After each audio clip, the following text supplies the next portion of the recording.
Olá, sejam bem-vindos novamente às aulas de Fundamentos de Sistemas Embarcados.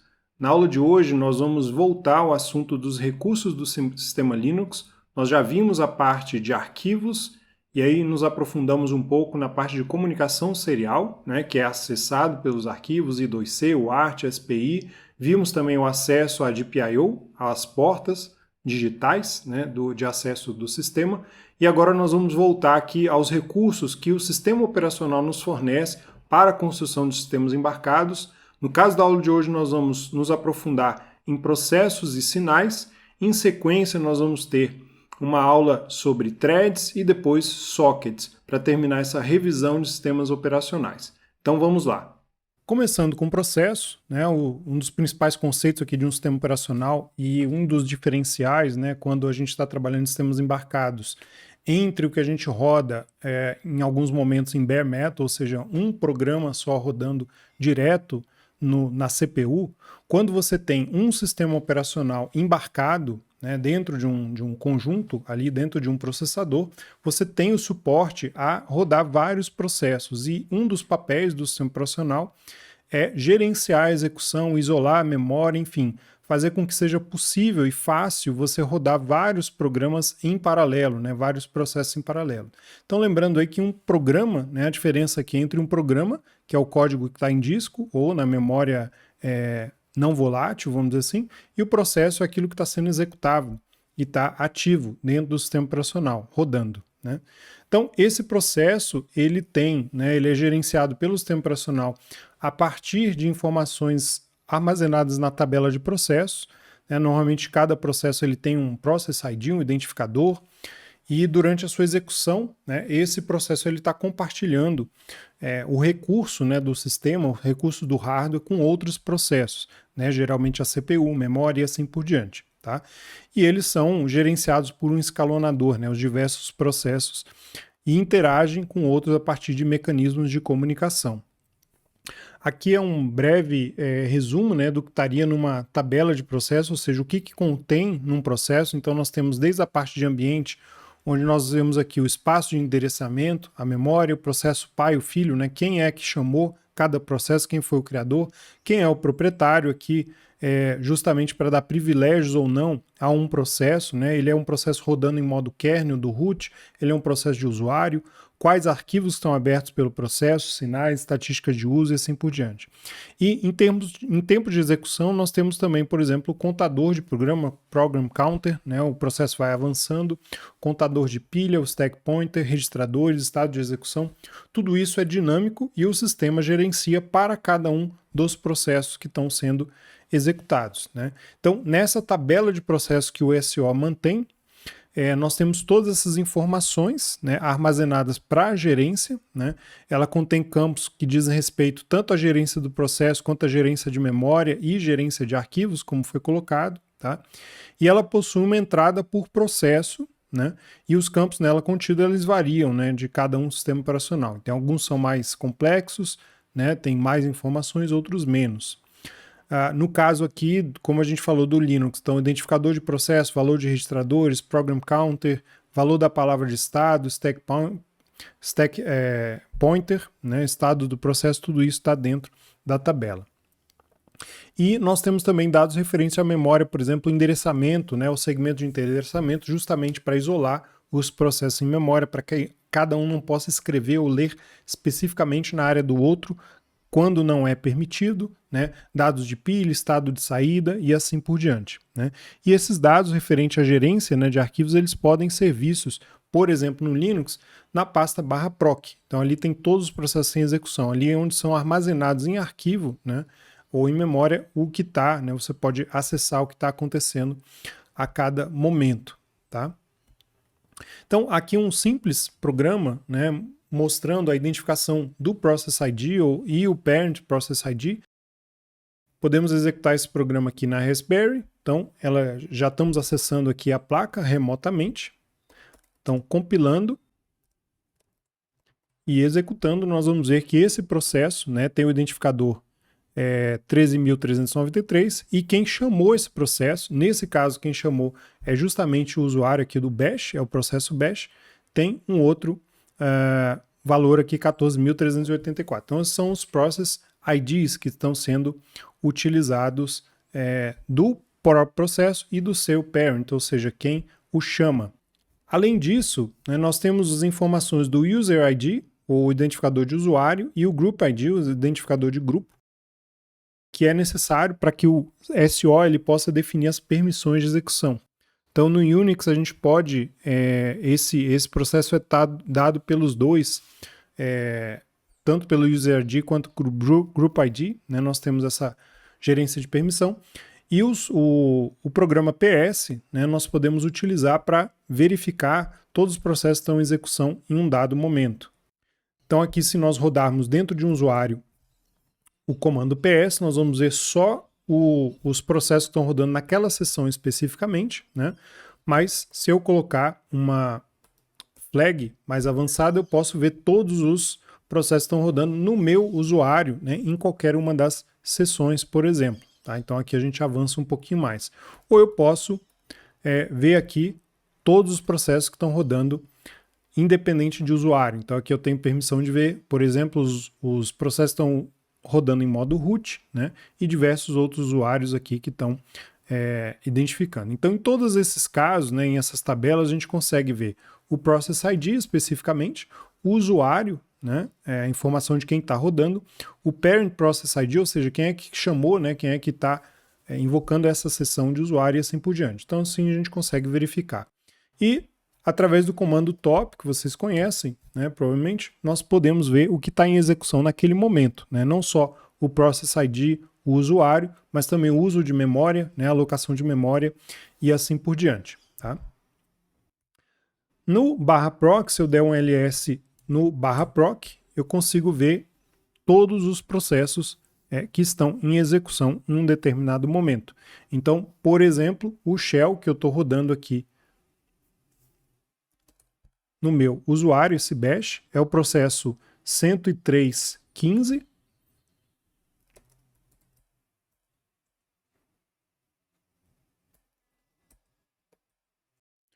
Então, nós podemos verificar aqui dentro dele, né, todas as informações sobre esse processo nesse momento.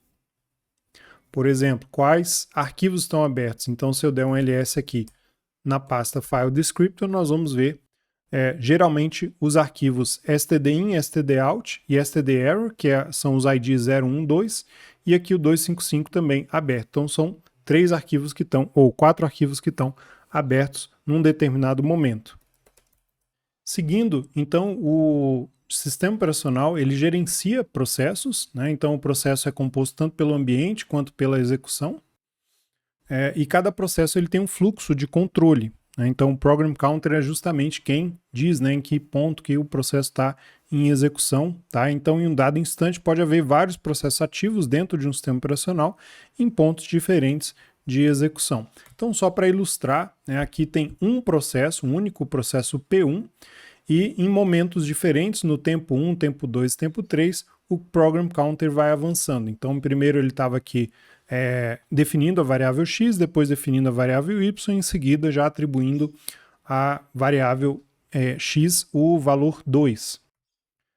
Uma outra forma de ver são, por exemplo, processos distintos, né, gerenciados pelo mesmo sistema operacional em tempos, né, no mesmo tempo. Então, no tempo 1, por exemplo, eu posso ter agora 3 processos distintos, né, o P1, P2 e P3, e obviamente cada um, né, ele tem uma execução, um programa diferente rodando, e eles estão também em pontos diferentes, né, em program counters diferentes, ou seja, em momentos diferentes de execução. Então, o sistema operacional ele tem que gerenciar tudo isso, né? Todo sistema operacional ele possui mecanismos para criação de processos, então geralmente é criado, todo processo é criado a partir de um outro processo, né? No caso do Linux, né, do Unix, a gente começa sempre com PID1, que é o init, né? O init é que cria todo mundo, e a partir do init, por exemplo, eu posso criar lá o processo de login, posso criar o processo de gerência de threads, por exemplo, dentro do sistema operacional, dentro do kernel, o SSHD e assim por diante. Então, tudo isso aqui vem a partir do init, né? O init ele dá origem a todos os processos. E nesse caso, né, nós temos 3 formas básicas de criação de processos. Se a gente vê lá tradicional, lá na stack do Windows, né, existe uma chamada create process, mas o nosso foco aqui é no Unix, então a gente tem tanto a chamada do system, né, uma forma de você criar ou chamar um outro processo, quanto o fork e exec. São 3 maneiras, né, 2 ou 3 maneiras aí de você acionar um novo processo que sempre vai a partir de 1. Então, se a gente usar o system, ele tem na standard lib do C, nós podemos chamar aqui. Então, eu posso passar um system e dar a chamada de linha de comando, né, para execução do nome do binário que eu preciso executar. Então, nesse caso aqui, eu estou chamando o binário chamado ls e já passando parâmetros para execução desse ls. Então, essa é uma forma simples de executar um outro processo.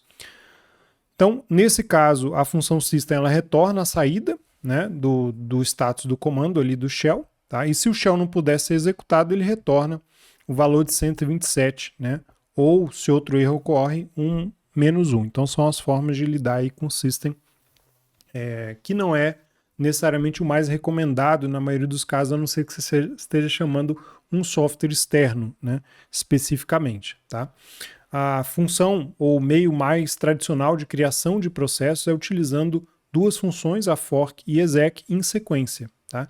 Então, um processo ele não cria, né, outro processo somente mandando executá-lo. Na verdade, você tem que criar um fork do seu próprio processo, ou seja, uma nova duplicata, um clone do seu processo, e em seguida inicializar uma outra execução. Então, para isso, a gente utiliza primeiro o fork, se cria uma cópia de um processo, e depois você manda ele executar ou substituir, né, o código fonte ou binário que está sendo executado. Então, essa é a forma que o fork tem.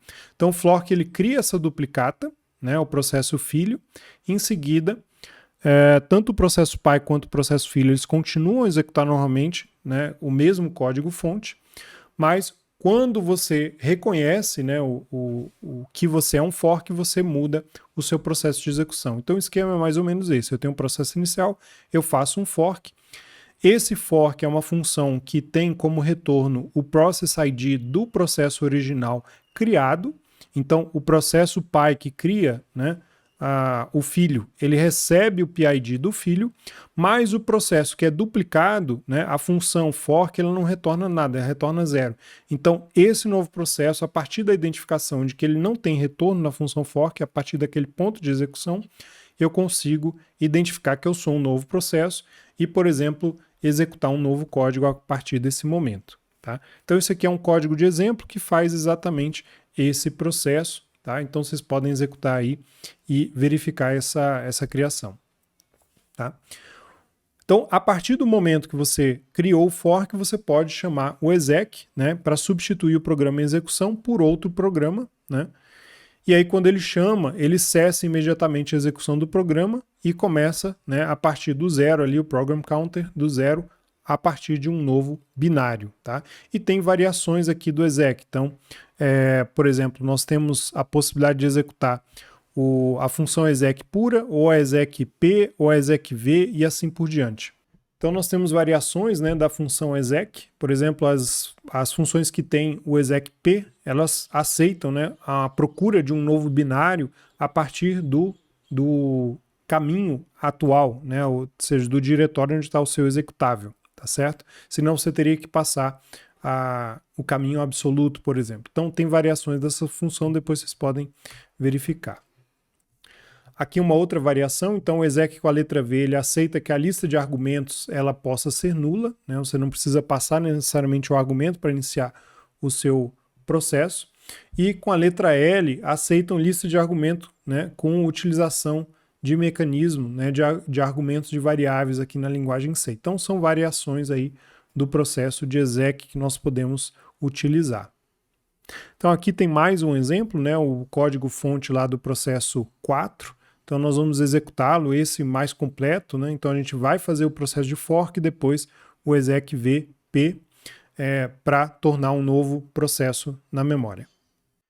Então agora, para dar um exemplo, nós estamos aqui com acesso remoto à Raspberry, ou mesmo a placa que está em execução, né? Nós vamos executar esse programa aqui né, compila todos os exemplos que nós demos. Inicialmente aqui nós temos na função main uma listagem de argumentos criadas, né, para o processo que nós vamos duplicar, e aí nós vamos chamar essa função novo processo, passando, né, o nome do programa que eu quero executar e essa lista de argumentos. Tá? Então, essa função novo processo, o que ela faz? Ela recebe esses argumentos de entrada, depois, aqui nós vamos criar o fork, então eu tenho aqui a criação do PID, né, do filho, eu dou um fork. Se eu receber um retorno diferente de 0, significa que eu sou o processo pai, né, quem criou, então eu retorno aqui o PID do filho nessa função, né, nesse novo processo. E aí, retornando, né, ele segue para a próxima linha, que significa esse é o processo pai. Então ele vai continuar da linha 20, vai executar a linha 21. Caso contrário, né, caso eu não seja o processo pai, ou seja, o meu PID retorne 0, eu sei que eu sou o processo filho, que foi duplicado, então eu executo, né, o exec VP. Então eu passo agora para executar o programa e a lista de argumentos, tá? E depois imprimir aqui o erro no exec, né? Então, se a gente for compilar esse programa, vou compilar aqui o nosso binário, e aí vou fazer a execução, né? Então nós vemos aqui a nossa saída, né? Então o que aconteceu? O que aconteceu?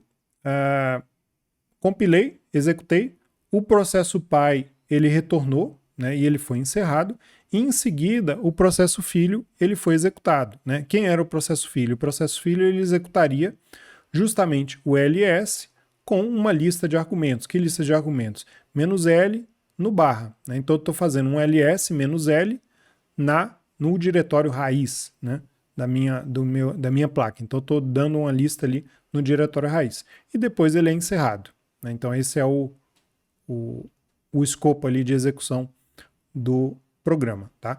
Caso acontecesse algum erro, né, ou seja, caso eu não conseguisse executar isso aqui, aí eu imprimiria um erro. Como ele teve sucesso, né, o que aconteceu? O binário do processo duplicado ele foi substituído e aí eu tenho, de fato, a execução do processo filho, né, que foi duplicado a partir de um novo binário.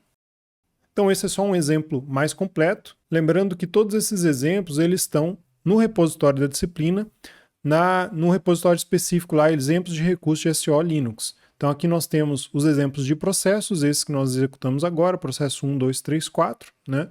E em seguida, na sequência de aulas, nós vamos ver outros exemplos aqui, tanto de FIFO, pipe, alarmes e assim por diante. Então agora nós vamos ver os estados, né, possíveis de um processo. Os estados básicos eles são rodando, bloqueado ou pronto. Né? Num sistema monoprocessado nós temos um único processo rodando a cada instante. Então o escalonador de processo ele está sempre variando, né, quem está em execução. E num sistema multiprocessado eu posso ter mais de um, né, igual ao número de núcleos. Por exemplo, nessa Raspberry nós temos 4 núcleos, então eu posso ter até 4 processos rodando em paralelo. Né?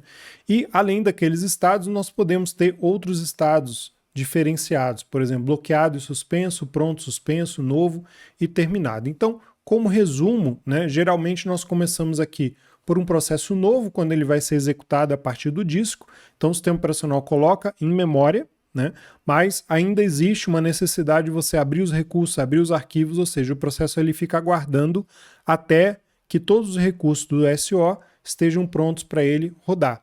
Em seguida, ele vai para a fila de prontos, ou seja, processos que já estão com todos os requisitos atendidos para eles começarem a rodar. Né? Rodar significa ocupar a CPU. Quando o escalonador de processos define um tempo para o processo especificamente, ele entra aqui no estado rodando. A partir do momento que ele está rodando, ele pode dar um timeout, ou seja, acabou o tempo dele de CPU e ele volta para a lista de pronto, ou seja, ele não tem, ele está com todos os pré-requisitos para continuar rodando, mas deu timeout, ele acabou o tempo. Ele pode ser bloqueado, por exemplo, quando ele faz algum tipo de chamada de sistema, tentar abrir um arquivo, acessar algum recurso de rede, sockets e assim por diante.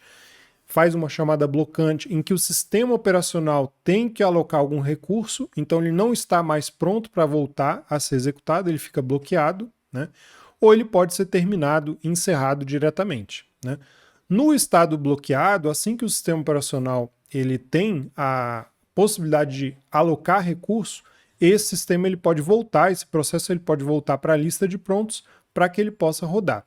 E tem dois outros estados alternativos aqui para quando nós temos escassez de recurso, principalmente escassez de memória no nosso sistema. Então, por exemplo, processos que estão prontos para executar, eles podem ficar numa lista de prontos mais suspensos em memória secundária, né? Ou swap, vamos dizer assim, caso tenham outros processos com mais prioridade na fila e não caiba tudo na memória RAM. Ou, por exemplo, processos que estejam bloqueados também podem ser colocados em um outro estado bloqueado suspenso, caso não haja memória suficiente para mantê-los lá na fila de bloqueados. Normalmente isso ocorre quando você tem pouco recurso de memória e quando você tem, por exemplo, processos com maior prioridade, né, ao seu. Tá? Então o seu pode ir nessa lista de suspensos, tanto pronto suspenso quanto bloqueado suspenso. Então esses são os estados possíveis, né? E é isso que um dos grandes benefícios de um sistema operacional é gerenciar toda essa condição dos processos que estão em execução. Dando sequência, vamos falar agora sobre a comunicação entre os processos. Então agora a gente sabe, né, que o sistema operacional ele cria e pode gerenciar. Agora existem mecanismos, né, para que esses processos criados eles possam comunicar entre si. Então no Unix existem alguns mecanismos, né, por exemplo, desde os pipes, filas de mensagem, sinais, memória compartilhada e até semáforos, né, para fazer comunicação entre processos. Começando com o pipe, né, o pipe é utilizado muitas vezes, né, vocês devem estar acostumados a usar no próprio shell, né, do Unix. Então eu consigo, por exemplo, aqui dar um ls-l e com asterisco, ou seja, todos os arquivos, e aí eu tenho aquele sinal, né, vertical ali, aquela barra vertical que é conhecida como pipe, justamente porque eu estou executando esse primeiro processo e eu estou gerando ou enviando a saída desse processo através do pipe para um outro programa chamado grep, né? E esse outro programa faz um filtro, por exemplo. Tá? Então, isso é muito comum na linha de comando. Tá? O pipe é esse cara aqui. Agora nós podemos ter um pipe especificamente, né, dentro do nosso código. Então eu crio um processo 1, depois eu crio o pipe e faço um fork para um processo 2, eu crio um processo 2, então eu vou criar uma forma, né, de uma fila de comunicação entre um processo 1 e um processo 2. Na prática ele vai ser uma FIFO, né, vai ser um envio de mensagens. Então isso pode ser alcançado através de alguns comandos.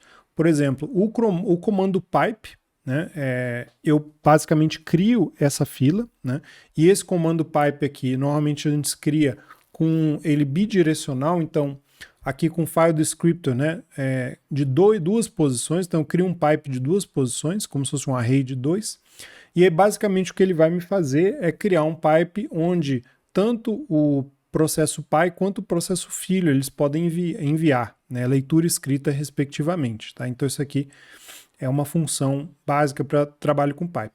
E através do pipe, na verdade, você vai abrir como se fosse um arquivo virtual, né?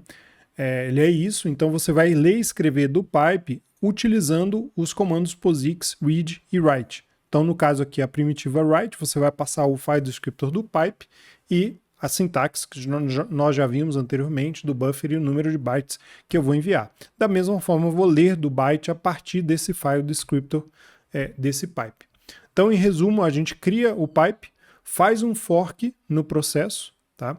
Depois você fica, né, com esse pipe disponível tanto no processo pai quanto no processo filho, né? Então, a primitiva read você lê, né, a partir da posição 0 do pipe que foi criado e write você escreve na posição 1 daquele pipe criado. Tá? Então, isso aqui é um exemplo de um código, nós vamos rodar agora para ver. Vindo aqui novamente para Raspberry, nós temos aqui o código do pipe, onde nós vamos inicialmente declarar o PID e dois descritores de pipe, um para o pai e um para o filho, para que a gente tenha bidirecional, leitura e escrita, né? A partir daí nós vamos criar os pipes. Então aqui nós estamos criando, né, através da função pipe, em seguida criando o fork do processo. Então o PID é retornado a partir do fork. Caso o PID seja 0, nós já vimos, eu estou no filho, né? E aí eu estou executando aqui o processo filho. O que o processo filho vai fazer? Ele vai aguardar e vai ler do file descriptor, né, na posição 0 do pipe, o que o pai enviar através do pipe fd1. Em seguida, né, a partir da leitura, ele vai aguardar mais um pouco e vai escrever no file descriptor 2, no segundo pipe, na posição 1, que é de escrita. Enquanto isso, o pai ele vai inicialmente escrever no pipe uma mensagem de teste do pipe, e em seguida ele vai ler do pipe a mensagem que o filho enviou. Então esse vai ser o processo. E no final ele aguarda, né, o encerramento do filho para que ele possa ser encerrado também. Então vamos compilar aqui o código, né, binário. Então vamos executar. Então os dois começam a executar, logo em seguida o filho envia, né, a mensagem, recebe a mensagem do pai e envia uma mensagem novamente. Então aqui o pai enviou essa mensagem, o filho recebeu e imprimiu, e o filho enviou outra mensagem, o pai recebeu e imprimiu. Então esse é o processo aqui de pipe, né? Outras funções mais diretas, por exemplo, o popen, né? Você pode criar um pipe stream unidirecional diretamente, e o popen ele já cria um fork automaticamente. Então uma outra forma de você fazer isso diretamente, tá? Então nessa função. E também nós temos aí a possibilidade, né, de fechar através do pclose, né? Então no primeiro caso, se você abre com pipe, você simplesmente fecha o pipe com close, simples. E aqui é uma função outra, né, específica, que você fecha esse file stream com pclose. Então a diferença é que aqui eu estou usando o file stream e no outro caso eu estou usando basicamente as funções do POSIX, né, para escrita no pipe. Tá? E aqui, se você estiver usando o popen, você pode usar o file number, né, para pegar o file descriptor nesse caso aqui, para que você possa, né, utilizar o POSIX read write. Nós podemos também trabalhar com a FIFO, né? A FIFO nada mais é do que um pipe com nome, né, onde você não precisa ter processos relacionados. No caso do pipe, os processos precisam estar relacionados, pai e filho. E aqui não, aqui eu estou trabalhando com processos distintos, né, onde um não precisa ter relação direta com o outro para que essa FIFO ela seja utilizada. Tá? Então, nesse caso, a gente utiliza a chamada makeFIFO, mkFIFO, né, e ela retorna o descritor do arquivo. Né, na prática, você vai abrir um arquivo onde você vai passar o caminho, tá, e o modo de leitura e escrita, e a partir disso esse caminho ele está aberto, né, essa FIFO está aberta para comunicação entre dois processos. Então aqui é um exemplo de FIFO, nós vamos rodar novamente. Então nós vamos mais uma vez aqui para a Raspberry ver o exemplo da FIFO, né? Nós temos dois programas nesse caso, porque nós vamos interagir entre dois processos distintos. O primeiro deles é o FIFO write, onde nós temos aqui a criação, né, de um arquivo. Então vamos chamar aqui na barra temp minha FIFO, e essa minha FIFO ela vai ser criada, né, com permissão de leitura. Em seguida eu vou dar um open, vou criar aqui o arquivo no modo write only, né, para escrita. Vou dar um write agora na FIFO especificamente, porque é o file descriptor da FIFO. Vou mandar uma mensagem, por exemplo, olá mundo, né? Em seguida eu vou fechar essa FIFO, né? E vou apagar a FIFO. Então vou escrever e vou aguardar essa ocorrência. No caso da leitura, né, eu vou acessar o mesmo file descriptor, então eu já tenho que ter ele criado, né, caso contrário ele não funciona, né, e vou dar o open nessa FIFO. Então nesse caso aqui read only. Tá? Vou ler desse buffer, vou escrever o buffer lido, no caso, e vou fechar aqui o meu programa. Então, para o teste, nós temos os dois arquivos aqui na pasta. Vamos compilar ambos.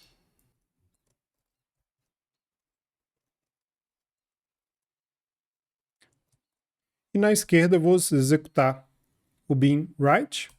Então ele vai abrir a FIFO, criar a FIFO e ficar aguardando. Logo em seguida, vou executar aqui o binário de read. Então vejam que o write ele escreveu, criou a FIFO, ficou aguardando. E em seguida, quando eu vou ler aquele arquivo da FIFO, eu tenho lá a mensagem já guardada. Então esse é um exemplo bem simples de uso, né, da FIFO, First In, First Out, uma fila para interagir dois processos. Em seguida, nós temos os mecanismos de sinais, né? Nós vimos aí até no trabalho 1 a utilização de sinais. Então o sinal basicamente é uma interrupção por software que é utilizada aí pelo sistema operacional e enviada aos processos, né, para informar de ocorrência de algum tipo de evento, né, seja um evento normal ou pode ser também um evento anormal. Tá? Então é uma forma de comunicação assíncrona, ela pode acontecer a qualquer momento. Né? Alguns tipos vocês já conhecem, falha de segmentação, violação de memória, assim por diante. Tá? Mas também pode ser o envio de sinais entre processos. Né? No caso aqui, eu posso estar no meio de uma execução de um processo, receber um sinal, e aí eu posso ter um desvio, né, para tratamento desse sinal. Então isso aqui é também chamado, né, de interrupção. Então o seu processo é interrompido e ele tem um sinal específico e você tem que tratar esse sinal específico. Então sinais eles podem ser tratados de 3 maneiras básicas. Você pode ignorar o sinal, você pode interceptar o sinal ou você pode, né, utilizar a maneira padrão. Né? Nesse caso, se o sinal for de interrupção, por exemplo, o seu programa ele pode ser interrompido e você não ter feito nada. Tá? Então, alguns tipos de sinais básicos vocês podem ver no /user_include_signal.h. Então, o hang-up, né, quando você está, por exemplo, desconectando de uma sessão de terminal, então o seu processo ele vai receber assim, o sig-hap, né, o sig-hang-up. O seguinte, que é o básico lá do Ctrl+C, né? Então é interrupção de um processo, então você recebe o seguinte, o sig-quit, que é o Ctrl+D comum, então todos esses são sinais que a gente recebe no nosso sistema, o sig-ill, a instrução ilegal, né? Illegal instruction, sig-trap, sig-IO, né?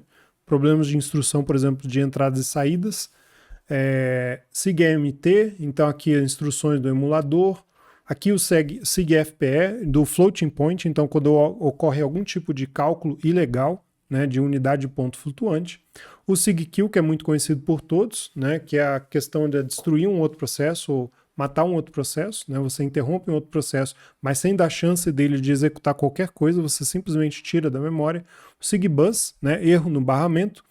O segmentation fault, ou violação de segmentação, quando você tenta acessar um endereçamento fora, né? O sig-sys, então o argumento incorreto na chamada de sistema, e o sig-pipe, né? Escrita sobre um pipe. Então essas são possibilidades aí de sinais que nós recebemos, né? O sig-alarme, sig-term, que é a terminação, o sig-alarme vocês utilizaram no trabalho 1, o sig-term, terminação de um processo e o sistema aguarda você por fim ao que você estava fazendo. E aí tem outras, né, possibilidades do sig-user 1 e user 2, então isso aqui pode ser utilizado para comunicação entre processos, né? Então você pode usar o sig-user 1 ou 2 para um processo enviar um sinal para outro. Tá? O CLD, quando o child process ele se encerra, ou o sig-power, né, reativação, por exemplo, sobre uma pane elétrica. Então esses são diversos sinais aí que nós podemos obter. Aqui algumas observações interessantes, os sinais que a gente marcou ali com asterisco, eles geram arquivo, né, no disco quando eles não são corretamente tratados. A maioria dos sinais, né, o tratamento padrão é encerrar o seu processo, porque você violou alguma coisa que não pode ser continuada, tá? E se a ação for mantida, né, com exceção do sig-kill e sig-stop, todos os outros sinais eles podem, né, você pode desviar e tratar de maneira diferente. Né? O sig-kill e o sig-stop não, você é interrompido pelo sistema operacional.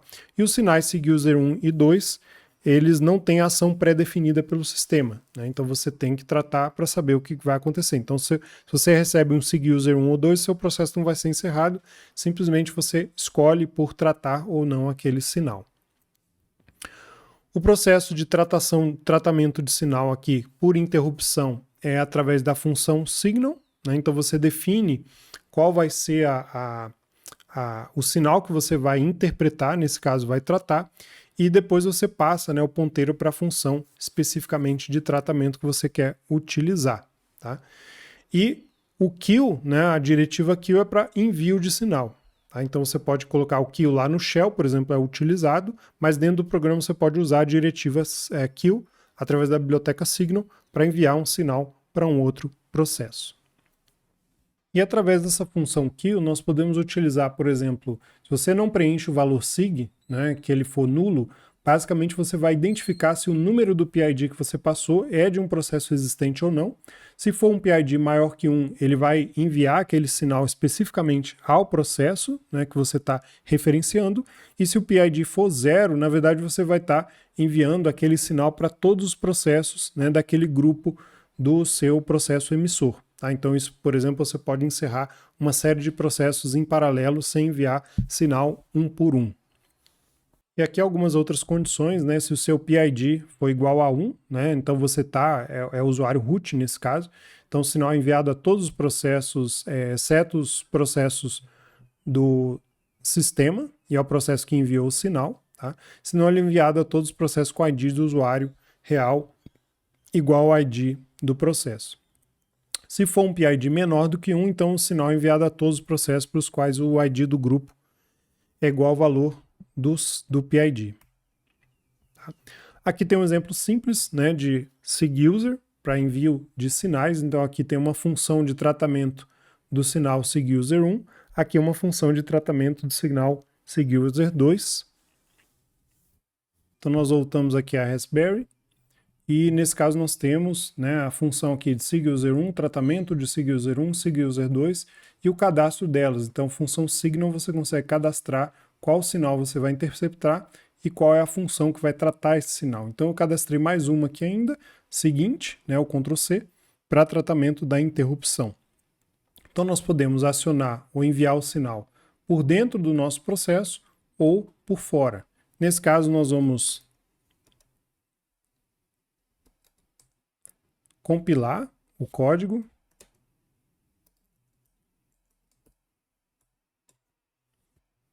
e nós vamos rodar diretamente no terminal para ver ambos os funcionamentos. Então agora se nós formos executar o processo nessa janela, nós podemos verificar o número do Process ID. Então aqui o bin S1 ele é o 6837. Então nós podemos enviar o sinal user1 para o processo 6837 e receber lá o SIG user1. Da mesma maneira posso enviar o SIG user2. E voltando aqui à janela onde está o processo, eu posso dar um Ctrl+C e ele vai interceptar o Ctrl+C e vai encerrar o meu processo. Então esse é o tratamento de sinais. Aqui seria um outro exemplo, né, da função SIG-env. Então aqui eu gero um segmentation fault, né, forçadamente eu tento dar um printf numa área de memória que não foi alocada ainda e da mesma forma eu posso fazer o tratamento dessa exceção. Aqui só um complemento, né? O SIG Hangup, ele é emitido toda vez que você encerra uma sessão de terminal ou o terminal se desconecta, né? Então, se você quer deixar um processo rodando em background, isso pode ser um problema, tá? Se não for tratado esse SIG Hangup, sua aplicação simplesmente vai fechar. Então, nós temos 3 formas de resolver isso, né? Através do tratamento aqui do SIG Hangup. A primeira é utilizar o comando at, onde você vai falar para um daemon ele inicializar a sua aplicação numa data e horário específico, então esse processo não vai ficar atrelado a nenhuma sessão de terminal. A outra é incluir um código da sua aplicação com o SIG Hangup, tratamento do SIG Hangup, então quando você receber esse sinal você vai ignorar, por exemplo, ou fazer algum tipo de tratamento para que o seu processo não se encerre. ou, por exemplo, executar um programa direto em background, né? Então trata automaticamente os programas rodados com e-comercial, eles não são afetados pelo Sing Hangup, ou utilizar o no hang-up, né, que vai provocar uma chamada aí de trap onde você vai redirecionar, né, a saída padrão para um outro canto, então seu processo não vai ser encerrado com a finalização do terminal. Em seguida nós temos a função de alarme, né? A alarme ela envia um SIG-alarme para o processo chamando depois de um intervalo, então você pode usar o alarme padrão, nós já usamos no trabalho em segundos, ou você pode utilizar o alarme para fazer em microsegundos, né, essa existência. Então, o sistema operacional vai tratar desse sinal para você, né, para que ele te envie daqui a pouco. Ele tem um timer externo, ele controla o timer e vai enviar para você um SIG alarme, né? Então, nesse caso aqui é um exemplo de um código. Então, vou tratar o SIG alarme depois de um certo momento. Então, vou criar aqui um alarme de 5 segundos e depois vou receber e vou tratar esse sinal. Aqui um segundo exemplo que vocês podem rodar, então a gente já viu essa parte aí de alarmes. Uma outra diretiva interessante é a pause, né, para você pausar. Então essa primitiva, ela corresponde a uma espera simples. Basicamente ela interrompe o seu processo à espera de um sinal. E aqui é interessante, né, ressaltar que, por exemplo, a diretiva sleep, que nós utilizamos muito, na prática o que ela faz é, ela cria um alarme e depois ela dá um pause. Então se a gente for reimplementar a função sleep, ela seria mais ou menos o que está aqui, ou seja, eu tenho a função sleep, aqui eu tenho o tratamento do SIG-alarme, né, e eu tenho o alarme por alguns segundos, e depois a diretiva pause. Então, na prática você está definindo um tratamento do alarme, iniciando o alarme por alguns segundos e depois dando um pause. Isso é que o sleep faz. E o sleep em si, né, que faz exatamente isso, né, internamente ele trata o sinal do alarme. E aqui uma última observação, que é sobre a herança de sinais quando a gente tem um fork. Como os processos filhos, eles, por exemplo, se o pai ele já definiu um tratamento de sinal, né, na tabela de processo você já tem isso definido, então o processo filho ele já vai herdar, né, o comportamento do pai. Então nesse caso aqui eu começo um processo com SIG-quit e o seguinte, eu tenho tratamento para esses dois sinais. Quando eu criar o fork, né, tanto o pai quanto o filho eles já vão ter o tratamento de sinal funcionando. Finalizando, nós vimos na aula um pouco sobre processos, a criação, a gerência de processos, escalonamento. Vimos também os mecanismos de comunicação entre processos, um mecanismo chamado IPC, né? Vimos pipe, filas, também vimos um pouco de sinais. Na sequência, na próxima aula, nós vamos ver um pouco sobre threads, depois sockets, finalizando aí a revisão dos sistemas operacionais. Anotem as dúvidas e até a próxima aula.